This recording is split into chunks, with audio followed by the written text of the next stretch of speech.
வந்துட்டு ஒரு bread omelette கடை வைக்கலாம்னு இருக்கேன் மச்சான். பிரெட் ஆம்லெட் கடையா? ஆமா, அது டேய். வந்துட்டு நான் வச்சு அது மூலியமா கொஞ்சம் பெருசா வளர்ந்து ஒரு செஃப் ஆக போறேன். இப்போ நீ ஒரு பிரெட் ஆம்லெட் கடை வச்சு நீ பெருசாயிட்டே வச்சுக்கோ. ஏன் நாளை பின்ன உன்னை பாக்குறவனா பிரெட் ஆம்லெட் கடை வச்சு பெருசானா கேவலமா பேசுவான்டா.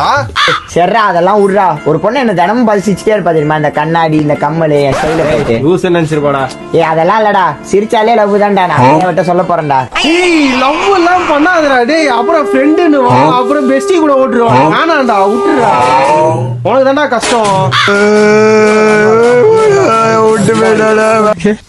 டேய் மச்சான், வண்டி வாங்க போறேன்டா. வண்டி வாங்க போறியா? வண்டி தான்டா வாங்க போறேன்னு. டேய் வண்டியில வாங்காதடா. போன மாசம் இப்படிதான் என் ஃப்ரெண்டு வாங்கினான். அத்தனை நாள் லாரி கடியில கிடக்குறான். போனமா தான் இருக்கிறான். இப்போ நான் தான் அவனை டெய்லி காலேஜுக்கு தள்ளு பண்ணிக்கிறான். அவனுக்கு கழுவுனா கூட கஷ்டம்டா. டேய் மச்சான், நான் ஹெல்ப் பண்றேன்டா, வாடா உனக்கு. வண்டி வாங்காத ப்ரோ.